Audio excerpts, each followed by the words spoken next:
My best friend started dating my fiancé behind my back. I found out a week before the wedding. Instead of confronting them, I let the wedding continue with a twist.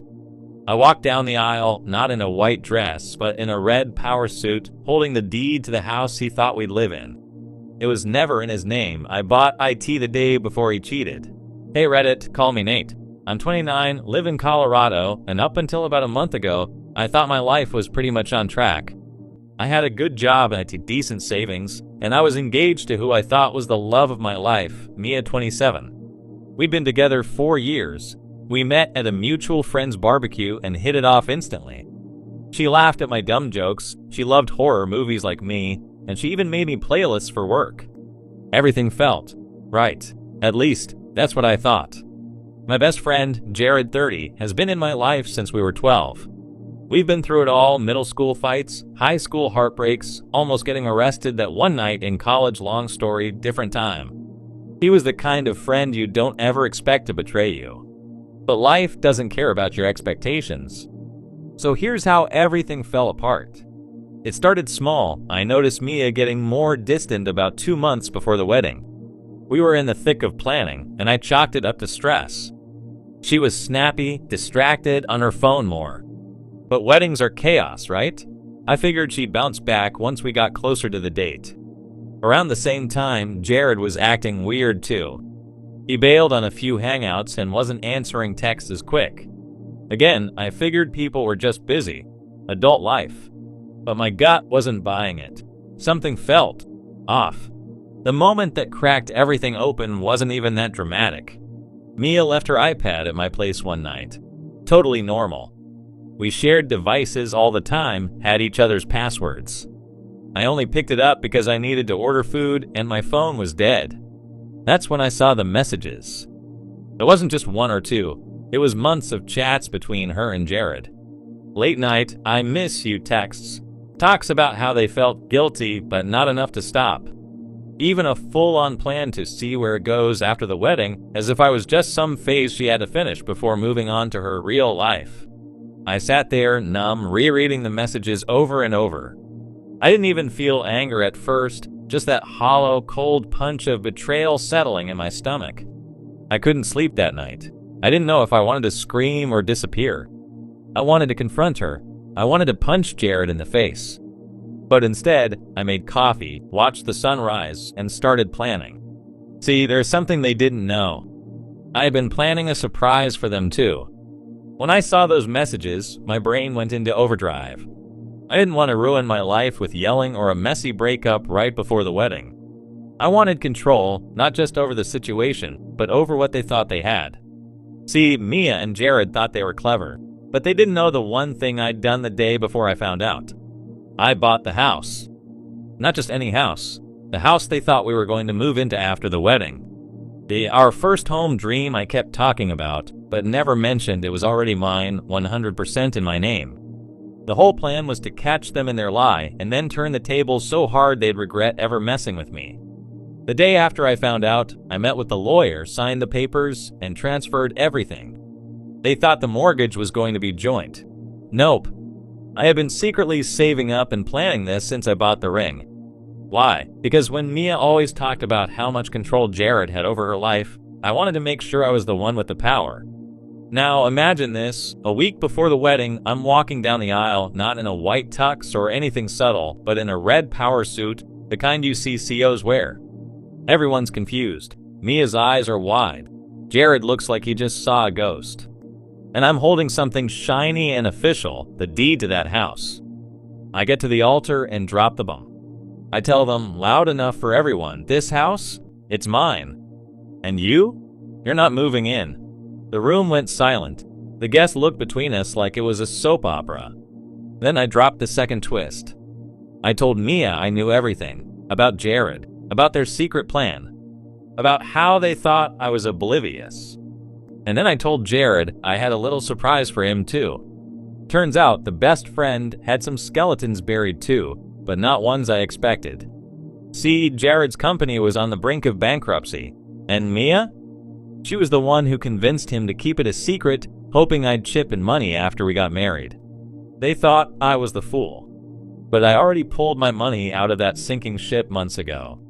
And all the while, I was playing a game they didn't even realize had started. I stood there, red suit sharp, deed in hand, watching their faces crumble as the wedding they thought would unite us ended up exposing everything. The room was dead silent after I dropped those truths. Mia's face went from shock to fury in a split second, and Jared, he looked like someone had punched him in the gut. Then Jared tried to play it cool. He said, "Nate, come on, you don't understand, Mia and I were just figuring things out." It wasn't like that, but I cut him off. Figuring things out? You mean cheating on me while I was planning our future?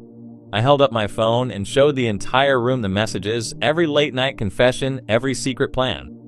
Mia stammered, "You weren't supposed to see those." "You betrayed me too, Nate." That hit different, because there was a second thing I never told them. I wasn't just the guy with the house and the suit. I had my own backup plan.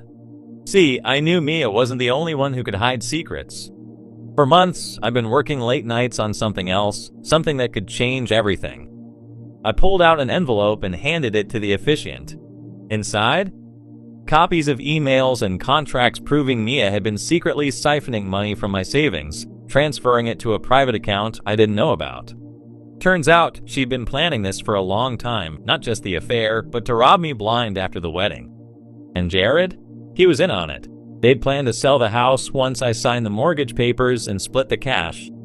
The whole wedding was a con. At that moment, half the guests gasped, some whispered to each other, and a few even started pulling out their phones. Mia's smug expression vanished. Jared's jaw was tight. And just when I thought the chaos was enough, I dropped the last bomb for the night. I told everyone I wasn't just walking away. I was going to press charges for fraud, theft, and emotional abuse. And that the house deed wasn't the only thing they'd lose. Mia's family started whispering fiercely, and I caught a few guests looking at Jared like he was poison. That's when my phone buzzed, a text from my real fiancé. Yeah, real fiancé. Turns out Mia and I had called off the engagement months ago. This whole wedding? A sham Mia cooked up with Jared to trap me, make me look crazy, and steal everything. But I kept playing my part because sometimes the best revenge is silence. Everyone froze when I pulled out that text. Mia's mouth opened like she wanted to say something, but nothing came out. Jared just stared, eyes wide like I'd slapped him. I looked at the crowd and said, "Yeah, Mia and I broke up 3 months ago. I never told any of you because I wanted to see how far she'd go." The whispers turned into murmurs. Some guests started pulling out their phones. Others just looked at Mia and Jared like they'd lost their minds. Mia's face went from angry to desperate. She started begging me to stop, to call off the wedding, to keep quiet. But I wasn't done. I pulled out a flash drive and handed it to the best man. "This has every voice message, every recorded conversation, everything. Proof of the plan." Turns out I'd suspected Mia and Jared for a while. So I hired a private investigator, not to spy on them, but to gather proof in case things went south. And yeah, I recorded their meetings, the conversations where they plotted everything, how they'd gaslight me, how they'd take the house, the money, the whole future we planned. Yes, we're pulling up photos and screenshots on their phones, looking at the evidence live. And then Jared, the guy who'd been my brother for years, did something I never expected. He broke down. Started crying, apologizing, begging for forgiveness in front of everyone. Mia? She just glared at me like I was the villain. Then, the final twist nobody saw coming. The officiant cleared his throat and said, "Nate, before you go, there's something you should know." He handed me a sealed envelope. I opened it slowly. Inside? A notarized letter from Mia's father. It said Mia had been diagnosed with a serious mental illness 6 months ago and was supposed to be under treatment. Jared had been her caretaker. They weren't just cheating, they were struggling with things none of us understood. The entire room shifted again. Some guests looked sympathetic, some still suspicious. But I realized this wasn't just betrayal. It was messier than I thought. That's when I made my final decision. Reading that letter, I felt something I hadn't expected. A weird mix of anger, pity, and clarity. I stood there in my red suit, holding the house deed, surrounded by stunned guests, and I knew what I had to do. I wasn't going to ruin Mia's life, but I wasn't going to let Jared or her use me either. So I said this, Mia, I hope you get the help you need. This, whatever this is, it's bigger than all of us. Jared, I hope you learn to do better. But as for me, I'm done being your victim. Then I turned to the crowd and said, this wedding is off. But since we're all here, how about a real celebration? A celebration of honesty, of moving forward. The guests started murmuring. Some clapped, a few nodded. And then the biggest twist came. Out of nowhere, my real fiancé, Emily, walked in. She was stunning, smiling, calm. She took my hand, looked at Mia and Jared, and said, Nate told me everything. He's been planning to stop this madness. I'm here to make sure he finally gets the life he deserves. The crowd cheered. Emily and I weren't the typical couple, but we knew trust wasn't just words, it was action. Jared and Mia, they left quietly, no more drama. And me? I signed the papers the next day to turn the house into a community center, a place where people like Mia could get help and where people like me could rebuild. Looking back, the wedding wasn't the end of my story. It was the beginning. Thanks for sticking with me through this wild ride. If you enjoyed the story and want more real, twist-filled tales, don't forget to hit that subscribe button and join the crew. I've got plenty more where this came from. Catch you in the next one.